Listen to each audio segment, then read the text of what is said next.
In today's video, I'm going to teach you how to find your Calendly meeting link, a handy tool for scheduling appointments without the back and forth that usually comes with setting a meeting time. Whether you're new to Calendly or just need a refresher, you'll find this guide useful. First, let's start by navigating to Calendly's website. Open your favorite web browser and type in Calendly's web address. You'll be greeted by their homepage, which offers a glimpse into the simplicity and efficiency that Calendly brings to scheduling. Once you're on the homepage, look for the Login button. This button is usually located in the upper right corner of the page.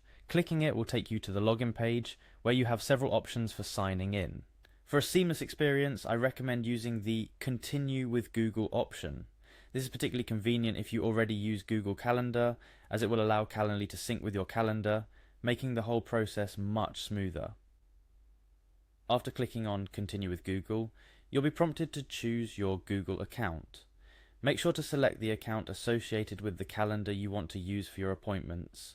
If you have your browser set to remember your credentials, it might automatically select your primary account. However, if it doesn't, simply click on the account you wish to use. Following the selection of your Google account, you'll be taken to a permission page.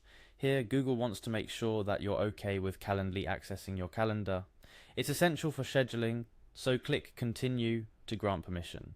This step is crucial because it allows Calendly to check your availability accurately, ensuring you don't double book yourself.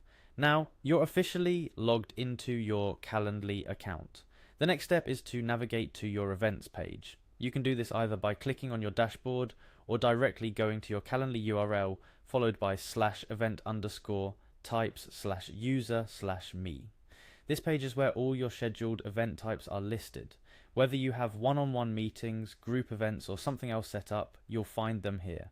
The final and most critical step is to actually find and copy your meeting link. Each event type you've created has a unique link. To find the link for a specific event, locate the event on your dashboard. Once you've found the event you're interested in sharing, look for the copy link option. This could be a button or a small icon next to the event's name, depending on your layout. Clicking this will copy the event link to your clipboard, making it ready to paste wherever you need to share it, be it an email, a text message, or a social media post. And there you have it. You've successfully found and copied your Calendly event link. This link is the gateway for your invitees to see your availability and book a slot on your calendar without needing to go through the hassle of back and forth emails. A couple of things to remember. First, make sure you've set up your event correctly before sharing your link. This includes defining your available times, setting buffer times, and customizing your event questionnaires if needed. Second, while sharing your link, consider the privacy of your event. If it's a public event you're promoting, sharing widely is fine. But if it's meant for specific individuals or small groups, ensure you're sharing it in a controlled manner. Sharing your Calendly link streamlines the scheduling process, not just for you but also for the people you're meeting with. It eliminates the need for checking schedules and sending multiple emails, making the process efficient and straightforward. I hope this guide has been helpful. With your Calendly link now ready to go, you're well on your way to scheduling meetings more effectively. Remember, the key to making the most out of tools like Calendly lies in how well you integrate them into your daily workflow. Happy scheduling, and I'll see you in the next video.